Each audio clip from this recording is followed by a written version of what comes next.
नमस्कार दोस्तों, आपका हमारे चैनल में स्वागत है। बैसाख मास में सत्तू दान की महिमा।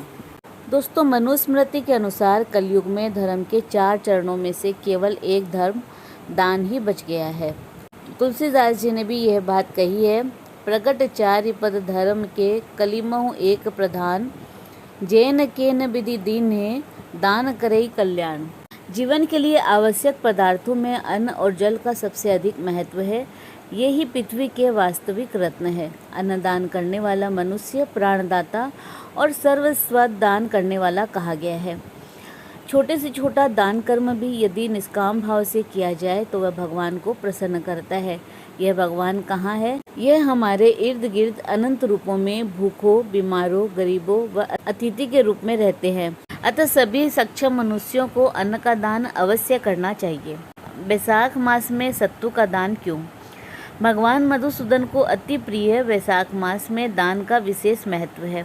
बैसाख मास में ही अक्षय तृतीया तिथि पर विभिन्न वस्तुओं जैसे सत्तू, चीनी, जल सहित घड़े, शरबत, खरबूजा, ककड़ी, पंखा, चटाई आदि ठंडक देने वाली वस्तुओं के दान करने से भोग और मोक्ष की प्राप्ति होती है। ग्रीष्मकाल शुरू होते ही भारत में अधिकांश लोग सत्तू का प्रयोग करते हैं क्योंकि यह ठंडा पेय पदार्थ है। विभिन्न अनाजों जैसे कि जौ, चना, गेहूं आदि को सुखाकर, भूनकर और उसको पीसकर बनाए गए चूर्ण को सत्तू कहते हैं। ग्रीष्म ऋतु में अत्यंत स्वास्थ्यप्रद और सस्ता भोजन है सत्तू। ग्रीष्म काल में जौ और चने के सत्तू को पानी में घोलकर घी और शक्कर मिलाकर पीने से शीतलता प्राप्त होती है। नमकीन सत्तू बनाने के लिए सत्तू को पानी, काला नमक और नींबू के साथ घोलकर पीने से पाचन तंत्र ठीक रहता है। सत्तू गर्मी में पेट की बीमारी और शरीर के तापमान को नियंत्रित रखने में भी मदद करता है।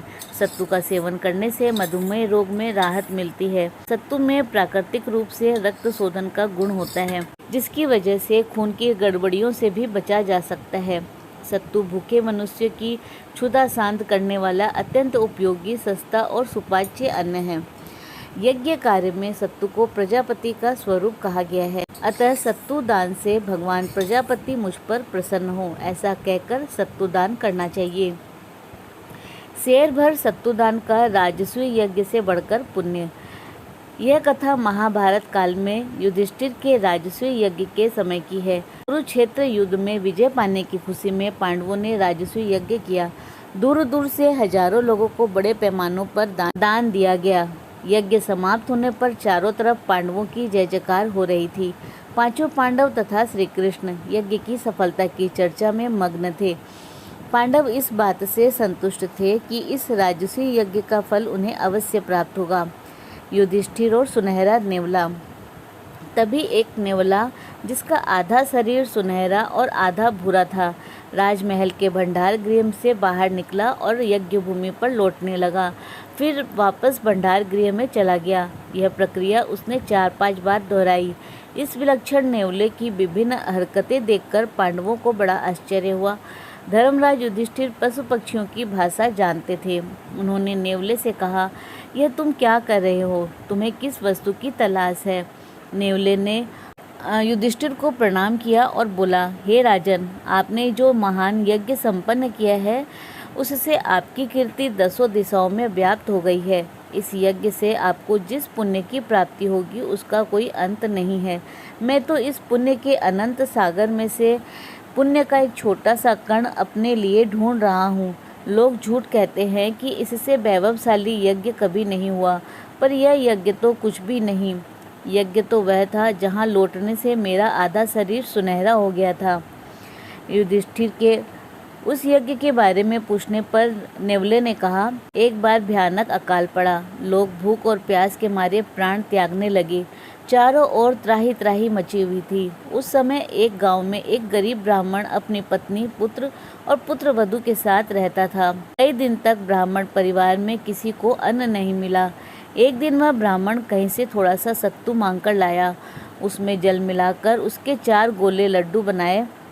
जैसे ही ब्राह्मण अपने परिवार सहित उस सत्तू के लड्डुओं को खाने लगा, उसी समय एक अतिथि ब्राह्मण ने दरवाजे पर आकर कहा, मैं 6 दिनों से भूखा हूँ, कृपया मेरी क्षुधा शांत करें। अतिथि को भगवान का रूप मानकर पहले वाले ब्राह्मण ने अपने हिस्से का सत्तू अतिथि को दे दिया, मगर उसे खाने के बाद भी अतिथि की भूख नहीं मिटी। तब ब्राह्मणी ने अपने हिस्से का सत्तू अतिथि को दे दिया, इससे भी उसका पेट नहीं भरा तो बेटे और पुत्र वधू ने भी अपने अपने हिस्से का सत्तू अतिथि को दे दिया। अतिथि ब्राह्मण उस सत्तू को खाकर तृप्त हो गया और उसी स्थान पर हाथ धोकर चला गया। उस रात भी ब्राह्मण परिवार भूखा ही रह गया और कई दिन की भूख से उन चारों का प्राणांत हो गया।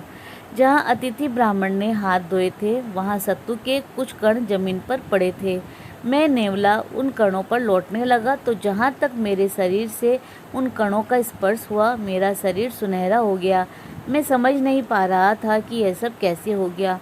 मैं एक ऋषि के पास पहुँचा। वहाँ उन्हें सारा वृत्तांत सुनाकर यह जानने की जिज्ञासा प्रकट की कि मेरे शरीर का आधा भाग सोने का कैसे हो गया। ऋषि अपने ज्ञान के बल पर पूरी घटना जान गए थे और बोले, जिस जगह पर तुम लेटे थे उस स्थान पर सत्तू का थोड़ा सा अंश बिखरा हुआ था। यह चमत्कारी सत्तू तुम्हारे शरीर के जिस जिस भाग पर लगा वह भाग स्वर्णिम हो गया है। इस पर मैंने ऋषि से कहा, कृपया मेरे शरीर के शेष भाग को भी सोने का बनाने हेतु कोई उपाय बतलाइए। ऋषि ने कहा, उस परिवार ने धर्म और मानवता के लिए अपने प्राणों का बलिदान दिया है। यही कारण है कि उसके बचे हुए अन्न में इतना प्रभाव उत्पन्न हो गया कि उसके स्पर्श मात्र से तुम्हारा आधा शरीर सोने का हो गया। भविष्य में यदि कोई व्यक्ति उस परिवार की भांति ही धर्मपूर्ण कार्य करेगा तो उसके बचे हुए अन्न के प्रभाव से तुम्हारा शेष शरीर भी स्वर्णिम हो जाएगा। तब से मैं सारी दुनिया में घूमता फिरता हूँ कि वैसा ही यज्ञ कहीं और हो, लेकिन वैसा कहीं देखने को नहीं मिला। इसीलिए मेरा आधा शरीर आज तक भूरा ही रह गया है। जब मैंने आपके राजसूय यज्ञ के बारे में सुना तो सोचा, आपने इस यज्ञ में अपार संपदा निर्धनों को दान दी है और लाखों भूखों को भोजन कराया है। उसके प्रताप से मेरा शेष आधा शरीर भी सोने का हो जाएगा। यह सोचकर मैं बार बार यज्ञ भूमि में आकर धरती पर लौट रहा था, परंतु मेरा शरीर तो पूर्व की ही भांति है। नेवले की यह बात सुनकर युधिष्ठिर लज्जित हो गए। भगवान श्री कृष्ण ने बताया आडंबर रहित दान का महत्व। श्री कृष्ण ने युधिष्ठिर को जब इस प्रकार चिंता मग्न देखा तो बोले, यह सत्य है कि आपका यज्ञ अपने में अद्वितीय था, जिसमें आप लोगों ने असंख्य भूखे व्यक्तियों की भूख को शांत की, परंतु निस्संदेह उस परिवार का दान आपके यज्ञ से बहुत बड़ा था, क्योंकि उन लोगों ने उस स्थिति में दान दिया जब उनके पास कुछ नहीं था।